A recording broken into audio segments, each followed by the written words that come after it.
엘리사 선지자에게 하나님께서 놀라운 기적을 베풀어 주셨다는 이야기입니다. 근데 어떤 기적? 완전 물 근원을 고치신 기적의 이야기. 그래서 오늘 설교 제목이 물 근원을 고치신 하나님. 저와 여러분의 하나님은 물 근원을 고치시는 치유의 하나님, 능력의 하나님, 살아계신 하나님인 줄로 믿습니다. 자, 먼저 첫 번째로 우리가 생각해야 될 것은 이 지역이 어디냐? 여리고였다는 거예요. 여러분, 여리고는 오늘 19절에 보면 보시는 바와 같이 이 성의 탑은 매우 아름답습니다. 그 마을에 사는 사람들이 얘기했어요. 여리고는 예루살렘에서 남쪽으로 내려가는 길목에 있습니다. 얼마나 날씨가 좋은지 몰라.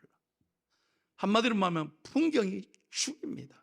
물이 많고요, 나무가 종려나무, 무화과나무 꽉 들어차 있습니다. 뒤에는 모압 산이 이렇게 병풍처럼 이렇게 둘러싸고 있어요. 여러분들은 뭐 안 가보셔서 잘 그래. 그런데 여리고는 진짜 아름다워. 진짜 아름다워서 너무 살기 좋은, 물 좋지, 산 좋지, 나무 많지. 그러니까 옛날부터 사람들이 다 모이는 거예요. 그래서 매우 발전하는 도시였는데 문제는 뭐냐? 여러분, 이걸 기억해야 돼요. 사람이 많아지면 많을수록 죄가 넘친다는 거예요. 그래서 반드시 아픔이 생긴다는 거예요. 사람이 살기 좋은 곳에서는 사람이 모이기 마련이고, 사람이 모이면 죄가 넘치게 되어 있습니다. 자, 창세기 13장에 보면 소돔과 고모라를 우리 기억합니다. 여러분, 소돔과 고모라가 처음부터 나쁜 곳이 아니었습니다.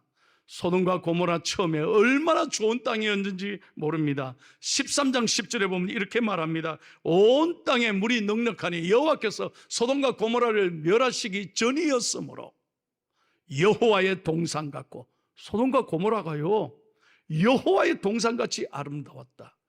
애국과 같았더라. 애국처럼 모든 게 풍부했다는 것입니다.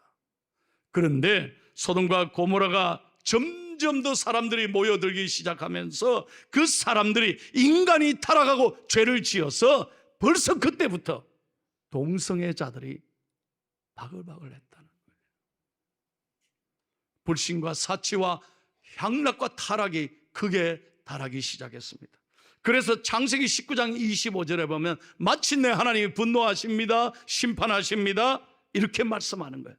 그 성들과 온들과 성에 거주하는 모든 백성과 땅에 난 것을 다 엎어 멸하셨더라. 하나님 완전히 썰어버리신 거예요. 왜 그렇습니까?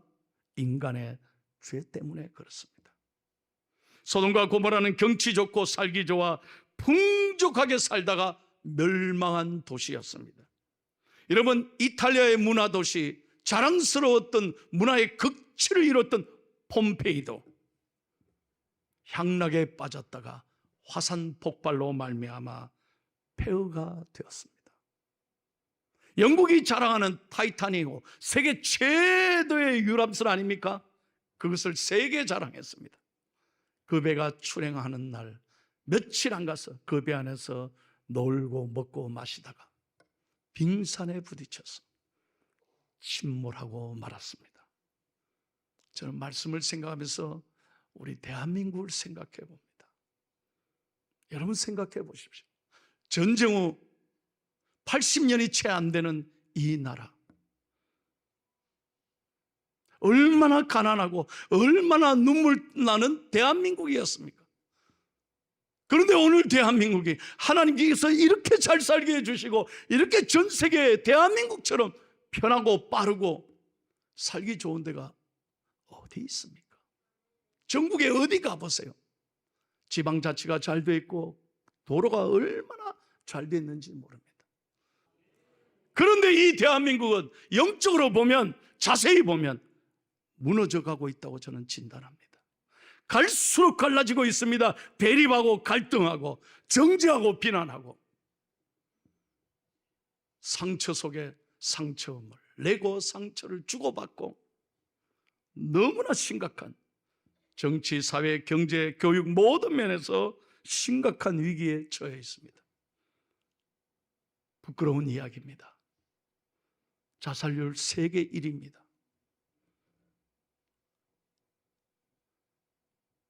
여러분, 우리나라에 우울증 환자가 심각한 것은 100만 명이 넘는다는 겁니다. 우울증 환자가 100만 명이 넘어요. 잠 못 자는 사람들, 날마다 울며 통곡하며 불면증에 시달린 사람이 100만 명이 넘는다는 거예요. 여러분, 정말로 물질적으로 풍요하기 시작했습니다. 모든 게 편해지기 시작했습니다. 보십시오. 3살, 4살짜리 아이가 스마트폰을 가지고 있는 나라가 어디 있습니까? 대한민국밖에 없습니다. 나는 얼마 전에도 지난주에 미국 갔다 왔지 않습니까? 전 세계 최첨단 스마트폰을 가지고 있는 나라는 대한민국밖에 없습니다. 얼마나 편합니까? 그러나 대한민국은 그 어느 때보다도 너무 가슴이 아픕니다. 갈수록 대립돼요. 갈수록 데모하고 정의, 사랑이 식어져 가고 있습니다. 그런데 두 번째로 중요한 것은 이 문제를, 이 상황을 낙심하거나 절망한 것이 아니라, 불평하고 주저앉은 것이 아니라 엘리사 선지자가 찾아왔을 때 그 문제를 가지고 나갔다는 것입니다. 엘리사에게 보고했습니다. 이게 중요한 터닝 포인트입니다. 자, 19절 말씀 한번 보십시오.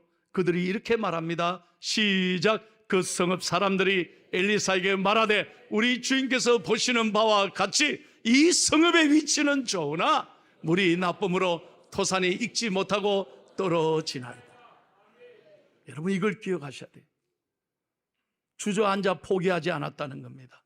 엘리사가, 하나님의 종이 이 도시에 찾아왔을 때 바로 이 문제를 가지고 보고하고 하소연했다는 겁니다. 여기에 하나님의 길이 열리기 시작한 것입니다. 여러분, 우리는 어떻습니까? 우리는 기도해야지 하면서 정작 기도 안 합니다. 기도하는 시간보다 염려하는 시간이 훨씬 많습니다. 기도하는 사람보다 사람과 얘기하는 시간이 훨씬 많습니다. 이 사람 저 사람 붙들고 의논하는 거예요. 또 기도하는 시간보다 스마트폰 들여다보는 시간이 더 많습니다. 정말로 여러분의 삶에 어려움을 만났을 때 여러분은 어떻게 하십니까? 정말 하나님께 가지고 나가 기도하십니까? 하나님께 아뢰고 하소연하고 하나님께 부르짖습니까? 기도할 수 있는데 왜 걱정하십니까? 기도하면서 왜 염려하십니까? 할렐루야. 그렇습니다. 오늘 여러분에게 분명하게 말씀드리고 싶습니다. 기도하기 전에는 내 문제입니다. 그거 생각하면 너무 답답합니다. 눈물 납니다. 그러나 하나님께 맡기고 기도가 시작하면 그때부터 하나님의 손에 붙잡히면 하나님의 문제가 되는 것입니다. 하나님이 도우실 것입니다. 하나님이 일하신다, 이 말이에요. 내 힘으로 절대로 안 되는 거예요. 제가 늘 여러분에게 강조합니다. 건강의 문제가 내 힘으로 됩니까? 오늘도 많은 분들이 저에게 기도받고 가셨습니다. 하나님을 의지하고 목사님 기도해 주십시오. 울면서 감사하면서 나아갔습니다. 그렇습니다. 중요한 것은 우리가 내 힘이 아니라 우리가 눈물 나는 이 상황, 수많은 태산과 같은 어려운 문제가 있지만 주님과 함께 가면 빛 가운데로 걸어갈 줄로 믿습니다. 그게 예배인 거예요. 그것이 기도인 것입니다. 자, 오늘 이렇게 보고했습니다. 물이 나쁨으로 토산이 익지 못하고 떨어지나이다. 여러분, 물이 얼마나 중요한지 모릅니다. 창세기 1장을 보십시오. 제일 먼저 하나님은 첫째 날 빛을 만드시고 둘째 날 물을 만드셨습니다. 그리고 그 물을 모아서 바다를 만드셨습니다. 하나님이 창조하신 순서를 보십시오. 물이 얼마나 중요한지 모릅니다. 우리의 몸도 마찬가지입니다. 70% 이상이 물로 되어 있습니다. 그래서 인간은 물이 없으면 살아갈 수가 없는 것입니다. 모든 이 땅에 존재하는 생명체는 물이 없으면 생존할 수가 없습니다. 그런데 여리고의 물은 있기는 있는데 먹지 못하는 썩은 물이었습니다. 아무 소용없는 물이었습니다. 그래서 물이 나쁨으로 토산이 익지 못하고 떨어진다. 토산이 뭐냐? 히브리어로 하레츠. 이 말은 곡식이나 식량, 나무만 말하는 것이 아니라 모든 사람과 가축을 통틀어서 하는 말입니다. 물이 없으므로 모든 생명체는 사람뿐만 아니라 모든 동식물이 살아갈 수가 없습니다. 지금 상황이 너무 절박하다는 것입니다. 그렇습니다. 우리 힘으로는 안 됩니다. 한 시간도 살아갈 수가 없습니다. 너무나 상황이 절박합니다. 그러나 하나님이 개입하시면 하나님이 길을 여십니다. 그렇습니다. 여러분, 세상에는 답이 없으나 하나님께는 답이 있습니다. 전부 다 오른손 들어봐요. 오른손 들어봐요. 데모하려고 드는 게 아니고 하나님께 선포하려고 한번 하는 거예요. 자, 영상 띄워주세요. 저는 요즘에 늘 이걸 외칩니다. 여러분, 제가 하나님은 하면 오른쪽을 읽으시면 돼요. 믿음으로 읽으세요. 하나님은 이래가지고는 문제 안에 다 쌓여버려. 믿음으로 크게 하셔야 돼요. 하나님은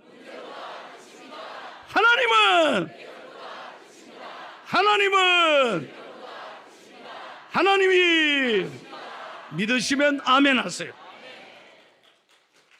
아유, 감사합니다. 하나님께 영광의 박수. 제가 그냥 하는 말이 아니에요. 이 믿음의 고백이 기적을 일으킵니다. 저는 날마다 이 은혜 속에 살아갑니다. 목사로서 하나님의 역사를 매일 경험하는 거예요. 내 힘으로 할 수 없습니다. 엄마가 어떻게 이 아들을 살릴 수 있겠습니까? 대신 아팠으면 차라리 내가 사고를 당하지 하며 통곡하는 어머니인데 그 눈물의 기도를 하나님이 들으시고 놀랍게 역사하셨습니다. 사랑하는 여러분, 지금 이스라엘 사람들은, 여리고 사람들은 이제 완전히 토산이 썩어져서 모든 사람과 동식물이 살아갈 수 없는 비참한 상황이었지만, 그러나 하나님께 가져왔을 때 엘리사, 하나님의 종이 놀랍게 치유를 시작하는 것입니다. 우리 하나님은 고치시는 하나님이십니다. 오늘 저와 여러분의 하나님은 살아계신 하나님. 여러분, 기도를 잘 못하셔도 괜찮아요. 기도는 거창한 문장이 아니에요. 화려한 문장이 아닙니다. 그저 아버지 부르짖으면 하나님 들으시고 응답하십니다. 자, 20절에서 22절 보세요. 엘리사 선지자가 어떻게 했습니까? 20절부터 읽겠습니다. 시작. 엘리사가 이르되 새 그릇에 소금을 담아 내게로 가져오라 하며 곧 가져온지라. 엘리사가 물 근으로 나아가서 소금을 그 가운데 던지며 이르되 여호와의 말씀이 내가 이 물을 고쳤으니 이로부터 다시는 죽음이나 열매 맺지 못함이 없을지니라 하셨느니라 하니 그 물이 엘리사가 한 말과 같이 고쳐서 오늘에 이르렀더라. 할렐루야. 말한 대로 되게 하시자. 사랑하는 여러분, 소금은 썩는 것을 방지하는 방부제 역할을 하지 않습니까? 그런데 이 소금을 병 근원에, 물 근원에 던졌다는 것입니다. 근원을 고쳐야 합니다. 다시 말하면 사람은 영혼이 하나님께 돌아와야 온전히 치료를 받습니다.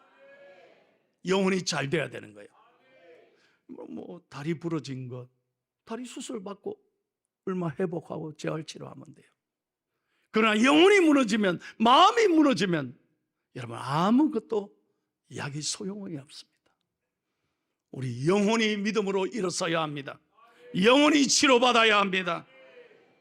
그런데 놀라운 것은 엘리사 선지자가 이렇게 말합니다. 내가 한 것이 아니라, 소금이 한 것이 아니라 하나님이 고치셨다. 이게 중요한 신앙 고백이에요. 하나님이 고치신다. 그렇습니다. 저와 여러분의 인생 누가 함께 합니까? 하나님이 함께 하십니다.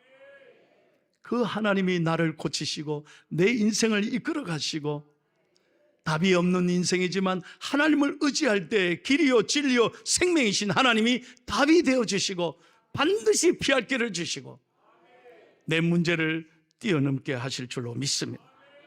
역대하 7장 14절입니다. 다 같이 읽겠습니다. 시작. 내가 하늘에서 듣고 그들의 죄를 사하고 그들의 땅을 고칠지. 예, 기도하면 하나님이 들으시고 그 땅을 고쳐주신다고 그랬어요. 그 땅을 고쳐주신다. 지난 3월 1일이 3.1절 105주년 되는 날이었습니다. 저는 새벽 기도 때 애국가를 다 같이 불렀습니다. 하나님이 보호하사, 하나님이 보호하사 우리나라 만세입니다. 여러분, 105년 전에 조선에 일제의 침략으로 우리 모든 것 다 빼앗겼습니다. 우리 조선에게는 희망이 없었습니다. 그때 어떻게 했습니까? 놀라운 기록은 500만 명이 일제 순사의 총칼 앞에 두려워하지 않고 일어났습니다. 어린아이부터 어른들까지, 어르신들까지 모두가 다 대한독립 만세를 불렀습니다. 500만 명이에요. 그 자리에서 2만 명이 그 자리에서 죽었습니다. 2만 명이 죽었습니다. 그리고 4만 명이 부상을 당하고 12만 명이 감옥에 투옥이 됐습니다. 그러나 우리 선조들은, 우리 신앙의 부모님들은 굴하지 않았습니다. 두려워하지 않았습니다. 담대하게 기도하고 대한독립 만세를 외쳤습니다. 그래서 오늘의 대한민국은 선조들의 피와 땀과 눈물과 기도로 세워진 대한민국입니다. 이걸 잊지 말아야 합니다. 저절로 된 평화가 아니에요. 이 자유와 번영이 저절로 된 게 아닙니다. 그때 당시 여러분, 예수 믿는 사람은 전국의 숫자 가운데 1% 내지 1.5%밖에 안 됐다는 거예요.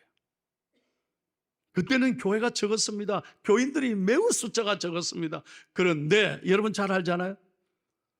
대한독립선언서를 기초한 대부분의 사람들이 크리스찬이었습니다. 그때는 교회가 민족을 깨우는 앞서가는 교회였습니다.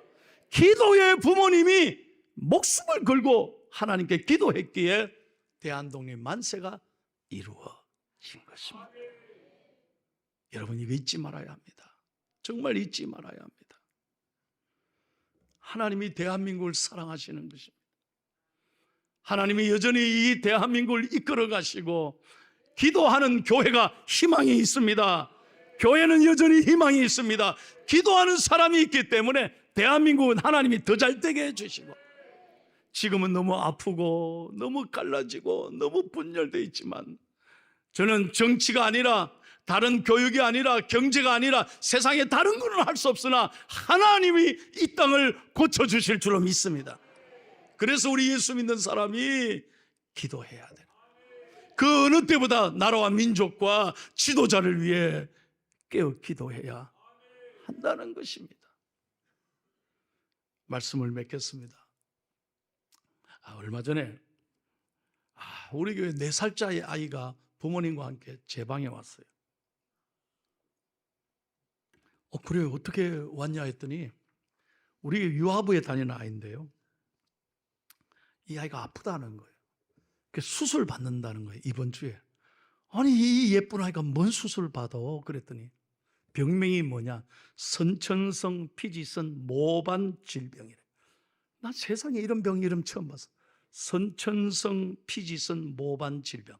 다시 말하면 이 아이의 머리 뒷부분에, 이 뇌 뒷부분에 중앙에, 여러분, 이 병은 신생아의 1% 정도만 발생할 수 있는 희귀병인데, 이 선천성 모반은 동전 모양의 크기로 이 구멍이 뚫려 있는 거예요.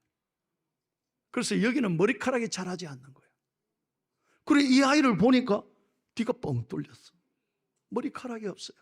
그런데 위험한 거는 뭐냐? 이 아이가 이대로 두면 10대에 되면 이것이 거의 암으로 번질 가능성이 있다는 거예요. 그래서 지금 수술하자는 거예요. 그래, 이 예쁜 아이가 목사님 저 수술해요 이러고 들어온 거예요. 너무너무 이뻐. 근데 엄마 아빠는 옆에서 막 울고 있는 거예요.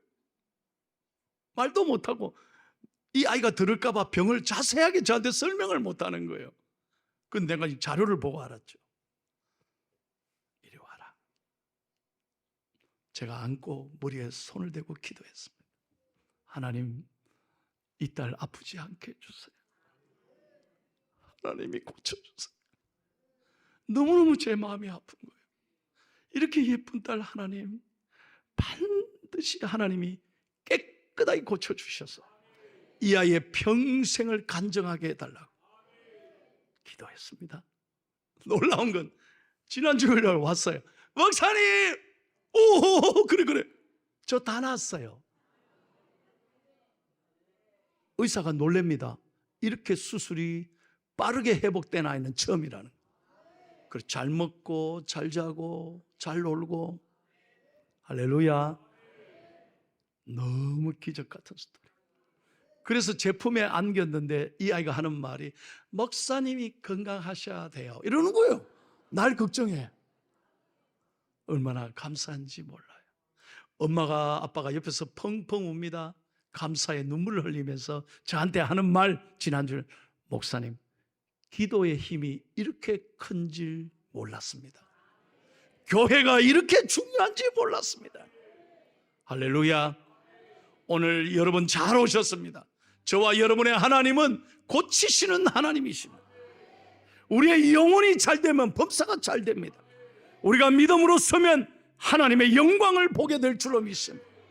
교회 오면, 예수님께 나오면 모든 고통의 질병이 우리 주님께서 자유하게 하시고 치료해 주실 줄로 믿습니다. 찬송합니다. 고통의 멍에 벗으려고 예수께로 나갑니다.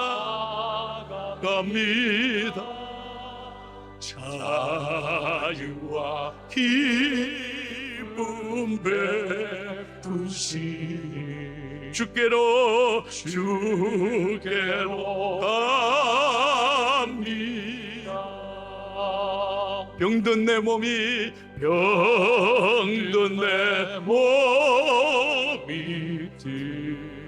튼튼하고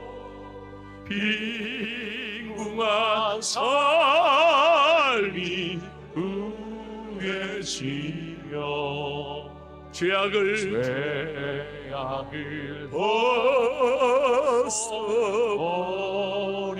벗어버리려고 주께로